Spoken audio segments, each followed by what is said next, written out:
अस्सलाम वालेकुम my dear viewers, कैसे आप सब लोग। मैं उम्मीद करता हूँ आप सब लोग खैरियत से होंगे। आज जो मैं टॉपिक आप लोगों से डिस्कस करने जा रहा हूँ ये बहुत ज़्यादा सेंसिटिव है। ये सेंसिटिव इस हवाले से है कि it is closely associated with the religion of Islam. Recently हमारे मुल्क में, हमारी पूरी कंट्री में एक पॉलिटिकल पार्टी है जिसने ख़त्म नबूवत के सिलसिले में और हॉली प्रॉफिट सल्लल्लाहु अलैहि वसल्लम की शान में गुस्ताखी करने वाले फ्रांस के एम्बेसडर के बारे में कुछ प्रोटेस्ट किए। मैं उस पॉलिटिकल पार्टी और उस रिलीजियस पार्टी का नाम नहीं ले रहा, लेकिन तमाम लोग जानते हैं नाम एक्सपोज करना किसी पार्टी का अच्छी बात भी नहीं है अखलाकन। तो कुछ बात मैंने ऑब्ज़र्व की और मैंने सोचा कि ये पॉजिटिव बातें हैं जो हमारी सोशल कंस्ट्रक्शन के लिए बहुत ज़्यादा इम्पोर्टेंट है, तो मैंने सोचा कि मैं आप लोगों से शेयर करता चलूँ। नंबर 1, जो बात मैंने ऑब्ज़र्व की, हमारी कंट्री में गोया कि हमारे पास कोई एविडेंस हो या ना हो, मज़हब के नाम पे तमाम लोग यूनिफाइड हो जाते हैं। अब क्वेश्चन ये पैदा होता है, क्या हमें मज़हब के नाम पे यूनिफाइड नहीं होना चाहिए? स्ट्रेट फॉरवर्डली अगर जवाब दिया जाए सवाल का तो ऑब्वियसली हमें यूनिफाइड होना चाहिए, लेकिन इस्लाम हमें किरदारों में नज़र आना चाहिए, ना कि सड़कों पे वायलेशन करते हुए। मिसाल के तौर पे रिसेंटली एक प्रोटेस्ट हुआ जिसमें काफ़ी सारा ब्लडशेड हुआ। गवर्नमेंट मशीनरी और आम लोग आपस में बहुत ज़्यादा टकराव का शिकार हुए, जिसमें बहुत ज़्यादा इंसानी जानों का नुकसान हुआ। अब इसका रिस्पॉन्सिबल कौन है? स्टेट रिस्पॉन्सिबल है, वो पार्टी रिस्पॉन्सिबल है, रिलीजियस पार्टी रिस्पॉन्सिबल है, या लोग रिस्पॉन्सिबल है? Who is the responsible of it? इस एनार्की के लिए, इस एट्रोसिटी के लिए, ह्यूमन ब्रूटैलिटी के लिए who is the responsible? That is the big question. अब बात यह है, इसकी कोई भी ज़िम्मेदारी नहीं लेगा, ना स्टेट लेगी, ना पॉलिटिकल पार्टी लेगी, ना ही वो रिलीजियस पार्टी लेगी, ना ही सिविलियंस पे इसकी रिस्पॉन्सिबिलिटी आएगी। देन कौन? Who? That is the question. अब बात यह है, जिस मकसद के लिए उन्होंने ये प्रोटेस्ट किया, क्या लोगों को इस प्रोटेस्ट में पार्टिसिपेट नहीं करना चाहिए था? ऑफ कोर्स करना चाहिए था, क्योंकि जब हमारे हॉली प्रॉफिट सल्लल्लाहु अलैहि वसल्लम की उनकी शान में कोई ना कोई बुरी बात कही जाएगी, तो बीइंग अ मुस्लिम ये हमारी रिस्पॉन्सिबिलिटी बनती है कि हम तमाम मुसलमान यूनिफाइड हो जाएं। ये हमारी रिस्पॉन्सिबिलिटी है और हमें होना चाहिए, इसमें कोई शक नहीं, लेकिन उसमें एट्रोसिटी और वायलेंस नहीं होना चाहिए जो हुआ। What is the solution? हम किस डायरेक्शन में हैं? मेरा मकसद किसी भी पार्टी को, किसी भी रिलीजियस पार्टी को ना तो सपोर्ट करना है, ना इसको डिस्करेज करना है, ना उस पर किसी किस्म का कोई क्रिटिसिज्म है। मुझे सिर्फ एक बात का दुख है, वो है इंसानी ह्यूमन वायलेशन, इंसानी जानों का ज़िया। मिसाल के तौर पे एक छोटी सी मैं एग्जांपल दूंगा। इस प्रोटेस्ट के दौरान एक person, he looks like a graduate person, he was educated even, और उसकी हालत ये थी कि वो बेसाख्ता मुंह से नारे लगाता जा रहा था, हम अपने रसूल की खातिर जान भी दे देंगे, हम ऐसे करेंगे, हम वैसे करेंगे। और इवन वो अपने छोटे छोटे 2 मासूम बच्चों और अपनी बीवी को भी साथ उस प्रोटेस्ट में लेके आ गया। ये हालात हैं हमारे मुल्क में कि एजुकेटेड लोग भी ब्लाइंडली ट्रेडिशंस को फॉलो करते जा रहे हैं।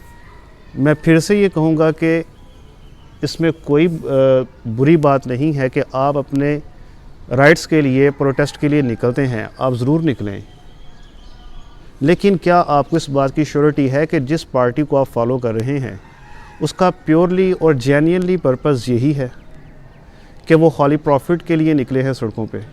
क्या आपको इस बात की श्योरिटी है? और अगर आपको श्योरिटी है भी, तो ये कौन सा इस्लाम है जो लोगों को वायलेशन की तरफ लेकर जाए, जो इंसानी ज़िया की तरफ लेकर जाए, इंसानी जानों का नुकसान करे?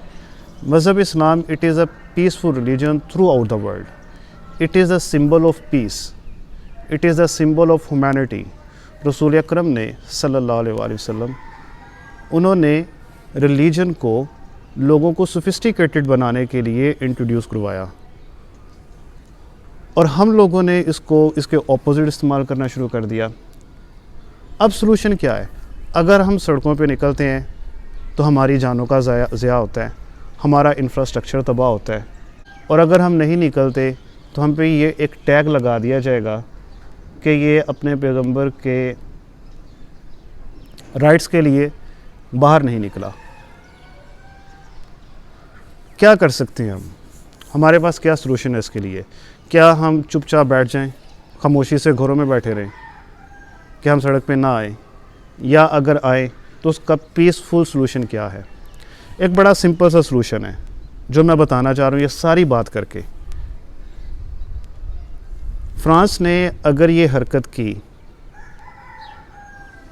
कि उन्होंने हमारे हॉली प्रॉफिट के बारे में कुछ नहीं, काफ़ी अजीब किस्म के अगर खाके शाया किए, तो हमारे प्रोटेस्ट का एक बड़ा अच्छा तरीका है. वो ये है कि हम उनकी प्रोडक्ट्स को मुकम्मल तौर पे बायकॉट कर दें, जिसका उन्हें बराह रास्त नुकसान होगा उनकी इकोनॉमी को, और उनकी इकोनॉमी कोलैप्स कर जाएगी, जिसका उन्हें नुकसान होगा. अब हर बंदा अगर ये बात अपने जहन में बिठा ले कि हमने वाकई अपने हॉली प्रॉफिट के लिए स्टैंड लेना है, तो आपको, मुझे और हम तमाम लोगों को, और स्पेशली उन लोगों को जो सड़कों पे निकल आते हैं, और उस पार्टी को भी जो लोगों को इकट्ठा करके सड़कों पे आ जाती है, जिसका मकसद पता नहीं कि ये मकसद है भी या नहीं, या सियासत चमकाना जिसका मकसद है, मज़हब का टैग लगाकर, उन तमाम लोगों को इस बात को अंडरस्टैंड करना चाहिए कि अगर आप वाकई हॉली प्रॉफिट के साथ लॉयल हैं, सबसे पहले तो आपको मज़हब आपके किरदार में लेकर आना पड़ेगा. दूसरी बात, प्रोटेस्ट का एक पीसफुल तरीका ये है कि आप फ्रांस की तमाम प्रोडक्ट्स को बायकॉट कर दें, उनकी ख़रीदारी बंद कर दें, फ़रोख्त भी बंद कर दें, सेल एंड परचेज़ दोनों पर क्रॉस लगा दें. उनकी इकोनॉमी दिनों में बाय डे स्लम कर जाएगी, वो कोलैप्स हो जाएगी. जब वो कोलैप्स होगी, उनको इंटरनेशनली आप नहीं जानते कि इकोनॉमिकली कितना बड़ा नुकसान होगा. आपको ये करना होगा. लेकिन मैं ये बात कर रहा हूँ कि हमें उनकी इकोनॉमी को डैमेज करना है, हमने उनकी प्रोडक्ट्स को बायकॉट करना है, इस काम की तरफ कोई भी नहीं आएगा. कोई एक इंडिविजुअल भी इस काम की तरफ नहीं आएगा. और बातें करने में हम सब लोग सबसे आगे होंगे. आप एक बार ये स्टैंड ले जाएं, गिनती के एक वीक बाद यही फ्रांस के लोग अपने तमाम के तमाम किए गई एक्टिविटीज़ को विड्रॉ करेंगे, और दोबारा से आपसे माफ़ी भी मांगेंगे, आपसे अप्रूवल भी लेंगे, और दोबारा ऐसी हरकत भी नहीं करेंगे, क्योंकि उन्हें पता होगा कि हमारी इकोनॉमी को डैमेज करने वाले यही लोग हैं. वो जो एक प्रोडक्ट बनाते हैं, वो प्रोडक्ट फ्रांस में अगर बिक जाए तो इसका उनको इतना बड़ा प्रॉफिट नहीं है, लेकिन जब वो प्रोडक्ट एशिया में आती है तो एशिया एक बहुत बड़ी मार्केट है. अगर एशियन मार्केट उनकी प्रोडक्ट का बायकॉट कर दे तो उनको कितना नुकसान है, आप ये अंदाज़ा भी नहीं कर सकते. आपको, मुझे, हम तमाम लोगों को अपने हॉली प्रॉफिट के लिए स्टैंड लेना चाहिए. ये हमारी प्राइमरी रिस्पॉन्सिबिलिटी है. बीइंग अ मुस्लिम, बिस्मिल्लाह ज़रूर लें, लेकिन ऐसा स्टैंड लें जिसका दुश्मन को फ़ायदा नहीं नुकसान हो.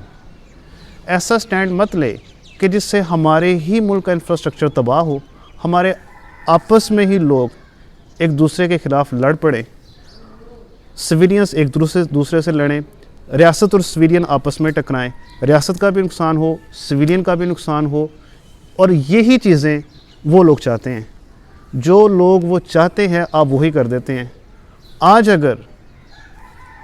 की डेट में अगर इस तरह की यूरोप से कोई न्यूज़ आ जाए कि तौबा इस्तग़फ़ार किसी ने गुस्ताखी की, ये तमाम लोग ब्लाइंडली फिर सड़कों पे निकल आएंगे, अपनी ही कंट्री का इंफ्रास्ट्रक्चर तबाह करेंगे।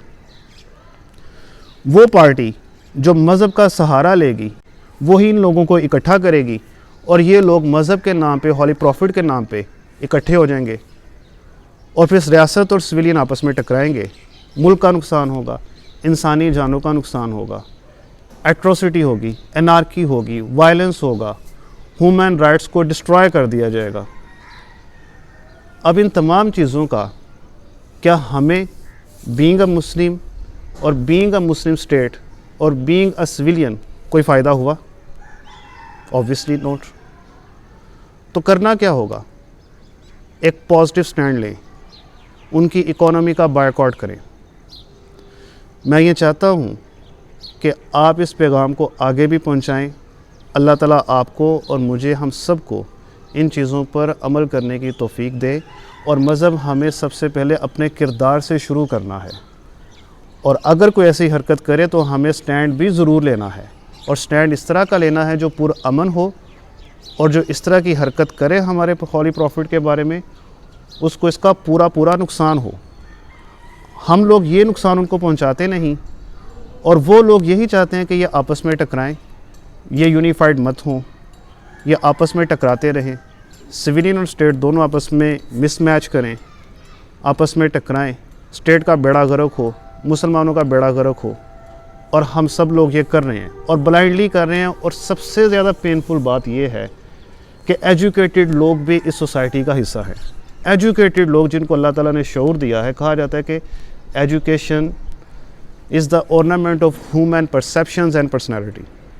तो इवन जब एजुकेटेड लोग इस तरह की हरकतें करेंगे तो नॉन एजुकेटेड के बारे में हम क्या कह सकते हैं?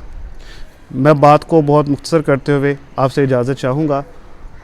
मैं फिर से ये बात दोहराऊँगा कि आपस में टकराने की बजाय, पार्टीज़ को सपोर्ट करने की बजाय, जो कभी किसी की नहीं होगी, ये पार्टीज़ जिनके पीछे आप निकलते हैं, ये 2 वक्त की दाल रोटी भी आपको नहीं दे सकते। आप जिनके पीछे निकलते हैं और ख़ुद ये बड़ी बड़ी गाड़ियों पे घूमते हैं, आप लोगों की ये सेंस काम नहीं करती। अल्लाह ताला ने आपको शऊर नहीं दिया, आप इन चीज़ों को क्यों नहीं फॉलो करते? क्यों इन लोगों को ब्लाइंडली आप फॉलो कर रहे हैं? आपको स्टैंड लेना है, हॉली प्रॉफिट के लिए लेना है तो ज़रूर लें और ऐसा पुरअमन प्रोटेस्ट करें, ऐसा पुरअमन एहतजाज करें कि जिसने ये गलीज़ हरकत की है, जिस कौम ने, जिस भी पर्सन ने, उसके अगेंस्ट उसकी प्रोडक्ट को, उसकी कम्युनिटी को आप डिस्ट्रॉय करें। तब आप उसको डैमेज करेंगे। आप उसको डैमेज कई तरीक़ों से कर सकते हैं। सबसे बड़ा डैमेज ये है कि उसकी इकोनॉमी को डिस्ट्रॉय कर दें, उसकी प्रोडक्ट्स को बायकॉट कर दें, मत ख़रीदें। जब ये प्रोडक्ट्स कार्गो वापस जाएगा उनकी अपनी कंट्री में और स्टेट ये कहेगी कि लोगों ने इन प्रोडक्ट्स को बायकॉट कर दिया है, तो फिर वो लोग अपनी ही बातों पे रिवर्स आएंगे, आपसे माफ़ी भी मांगेंगे और फिर दोबारा ऐसी हरकत भी नहीं करेंगे। लिहाजा स्टैंड पॉजिटिव लें, नेगेटिव मत लें, पार्टीज़ के पीछे मत भागें। ये तमाम सियासी एजेंडे हैं जिसमें आप और स्टेट आपस में टकराते हैं।